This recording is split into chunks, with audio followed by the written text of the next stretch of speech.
साथियों नमस्कार। Real news channel में आपका हार्दिक स्वागत है। आज पूरे देश में बहुजन समाज पार्टी ने धमाल मचाया हुआ है। जगह जगह प्रदर्शन हो रहे हैं और अमित शाह गद्दी छोड़ो के नारे, अमित शाह माफी मांगो के नारे लग रहे हैं। करीब 8-10 सालों के बाद में बहुजन समाज पार्टी रोड पर आई है और आज देखकर लगता है कि हाँ, बहुजन समाज पार्टी भी एक राष्ट्रीय पार्टी है। जिसके बारे में एलिगेशन लगते थे कि बसपा बीजेपी की बी टीम है, तो आज बसपा ने बता दिया है कि बसपा अपने आप में एक स्वतंत्र पार्टी है और वो पार्टी नहीं, एक मिशन है। इस तरीके से पूरे देश में जिला मुख्यालयों पर प्रदर्शन हो रहे हैं। पूरे देश से खबरें आ रही हैं और इन चीजों के लिए अमित शाह जी को धन्यवाद देना पड़ेगा। धन्यवाद मैं इसलिए कह रहा हूं कि जिन बाबा साहेब के बारे में जिन लोगों को पता भी नहीं था, आज उनको भी पता लग रहा है। बाबा साहेब का प्रचार जितना अमित शाह ने किया है, इतना शायद ही कोई कर पाए। आज देश का हर शहर का, हर गांव का बच्चा बच्चा जान रहा है कि बाबा साहेब क्या चीज है, बाबा साहेब ने क्या किया है। जो ये अमित शाह जी या अन्य मनुवादी लोग जो बाबा साहेब को छिपाना चाहते थे, वो और ज्यादा उजागर हो रहे हैं। बाबा साहेब का कहना था कि मेरा विरोध करना आसान है, लेकिन विरोधी बनना बहुत मुश्किल। साथ ही उन्होंने कहा था, मैं जब जब बिखरा हूं, दुगनी ताकत से निखरा हूं। तो वो बातें आज सत्य दिखाई दे रही हैं। खैर, प्रदर्शन तो चल ही रहे हैं। कांग्रेस पार्टी भी प्रदर्शन कर रही है। साथ ही बीजेपी सरकार जो 2014 में आई थी, जिसके नायक नरेंद्र मोदी और अमित शाह जी रहे हैं, उनको धन्यवाद तो करना पड़ेगा, क्योंकि 2014 के बाद में लोगों में जागृति ज्यादा आई है। 2014 से पहले आम आदमी को राजनीति से कोई मतलब नहीं रहता था। उसको अपने खाने कमाने से मतलब, इन बातों से ज्यादा मतलब नहीं रखते थे। लेकिन 2014 के बाद में जब से मोदी सत्ता या कहेंगे बीजेपी की सरकार आई है, इन्होंने कुछ ऐसे काम किए हैं, जैसे अचानक नोटबंदी या कारपोरेट को ज्यादा लाभ पहुंचाना। 2014 की सत्ता आते ही मोदी जी ने अनाउंस किया था कि जो कारपोरेट टैक्स है वो 5% घटाया जाएगा, 5% कम कर दिया जाएगा। तो ये सबसे पहले और सीधा कारपोरेट के लिए लाभ देने वाली बात थी। उसी तरीके के फैसले वो लगातार लेते रहे हैं, जिससे कि लोगों में जागरूकता बढ़ती है, लोगों में बात करने की प्रवृत्ति बढ़ती है, लोगों का ध्यान जाता है कि ये बीजेपी सत्ता क्या कर रही है। पेट्रोल के दाम आते ही इतने बढ़ा दिए कि हर आदमी का ध्यान उन बातों में जाता है। भाई, पहले क्रूड प्राइस जो है बहुत ज्यादा था, लेकिन फिर भी 66-67 रुपये पर लीटर के हिसाब से पेट्रोल बिक रहा था। मोदी सत्ता आते ही क्रूड ऑयल के दाम कम हुए, लेकिन देश में पेट्रोल डीजल के रेट अंधाधुंध बढ़ा दिए गए, जिससे आम जनता का ध्यान जाता है। और उसी तरीके से बाबा साहेब के प्रति, हालांकि ज्यादा लोग अवेयर नहीं थे, और उससे पहले जब काशीराम साहब ने मिशन चलाया था, उससे पहले तो बहुत कम लोग बाबा साहेब के बारे में जानते थे। काशीराम साहब ने और बहन मायावती जी ने मिशन बढ़ाया और बाबा साहेब के बारे में लोगों को बताया, तो वहां से जागरूकता बढ़ी और बढ़ते बढ़ते मोदी सत्ता आने के बाद में और ज्यादा लेवल पर बढ़ी, क्योंकि इनके जो काम रहे उससे अच्छा, रही सही कसर अब अमित शाह जी ने राज्यसभा में कर दी।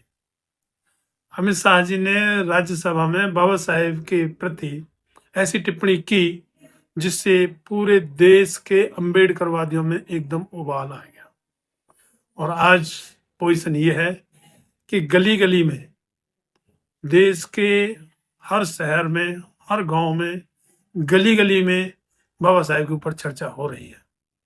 और चर्चा के साथ में ये भी पता लग रहा है कि अमित शाह जी या कहेंगे बीजेपी या उसके अलग कहेंगे कि आरएसएस संगठन ऐसा है जो बाबा साहब के प्रति विद्वेष रखता है।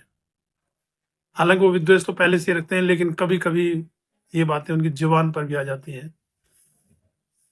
अगले दिन अमित शाह जी ने प्रेस कॉन्फ्रेंस भी की, लेकिन प्रेस कॉन्फ्रेंस में एक छोटी सी बात, उन्होंने जो कुछ कहना था कह दिया।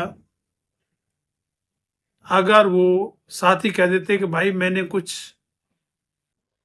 गलत नहीं कहा, मैं तो कांग्रेस के खिलाफ ये बातें कर रहा था, और फिर भी अगर किसी को ठेस पहुंची है तो उसके लिए मैं खेद प्रकट करता हूं। बस इतनी सी बात पे बात भी खत्म हो ही जाती। लेकिन अमित शाह जी ने अपनी प्रवृत्ति के अनुसार उसमें भी एक धमकी नुमा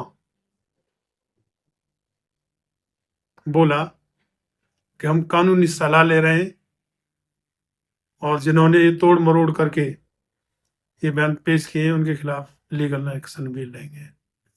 उससे और ज्यादा बात बढ़ी, और बात बढ़ते बढ़ते इतनी बढ़ गई कि आज पूरे देश में बाबा साहेब ही बाबा साहेब दिखाई दे रहे हैं। देश में ही नहीं, विदेशों में भी ये चर्चा चल रही है कि भारत में ये क्या हो रहा है। और ये बात अभी यहाँ रुकने वाली नहीं है। आरएसएस, बीजेपी, अमित शाह जी ये सोच रहे हो कि कुछ दिन का मामला है, ठंडा पड़ जाएगा, ऐसा लग नहीं रहा। अम्बेडकरवादी इस बात पर और किसी बात पर इकट्ठे हो ना हो, लेकिन इस बात पर इकट्ठे हैं कि बाबा साहेब का अपमान बर्दाश्त नहीं कर सकते, और वो लंबा चलेगा। इसलिए मैं तो नरेंद्र मोदी जी और अमित शाह जी को धन्यवाद ही दूंगा कि उन्होंने बाबा साहेब का जाने अनजाने में इतना प्रचार प्रसार कर दिया कि अम्बेडकरवादी संगठन इतना नहीं कर पा रहे थे या नहीं कर पाते। इतने थोड़े से समय में इतना प्रचार प्रसार, आज देश में हर आदमी जो पक्ष में है या विपक्ष में है, गांव में जो बाबा साहेब से कोई मतलब नहीं रखता है, वो भी बात कर रहा है कि बाबा साहेब क्या है, बाबा साहेब के पीछे क्यों इतने दीवाने ये जनता हो रही है। तो ये कहानी अभी और आगे बढ़ेगी, और अमित शाह जी को रिजाइन तो करना ही पड़ेगा, इसके अलावा कोई चारा नहीं है। क्योंकि बीजेपी सरकार भी या बीजेपी पार्टी भी इतना बर्दाश्त नहीं कर सकती कि अम्बेडकरवादी का मतलब सिर्फ दलित नहीं है, SC ST OBC और देश की आधी जनता, महिलाएं और बुद्धिजीवी वर्ग जिन्होंने बाबा साहेब को पढ़ा है या जो बाबा साहेब के बारे में जान गए हैं, वे सभी इस बात से पूरी तरह से खफा हैं। बीजेपी इस बात को समझ नहीं पा रही है, बहुत हल्के में ले रही है। अल्टीमेटली समझना ही पड़ेगा, और किसी पॉइंट पर उनकी जिद चल सकती है, लेकिन इस पर नहीं। हालांकि किसानों का आंदोलन 13 महीने चला, 750 किसानों की मौत भी हुई, लेकिन उसमें नरेंद्र मोदी जी ने कोई ट्वीट नहीं किया, उसमें अमित शाह जी ने कोई प्रेस कॉन्फ्रेंस नहीं की।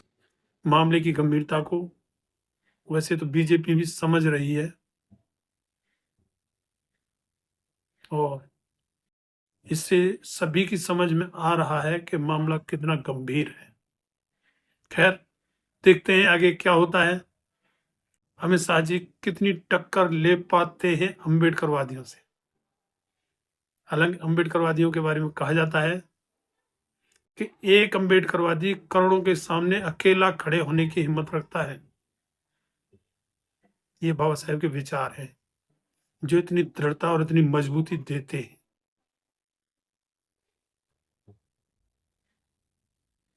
खैर, इस पोस्ट में इतना ही। पोस्ट अच्छी लगी हो तो चैनल को सब्सक्राइब, लाइक, शेयर और कमेंट में अपनी राय जरूर दें। धन्यवाद। जय भीम।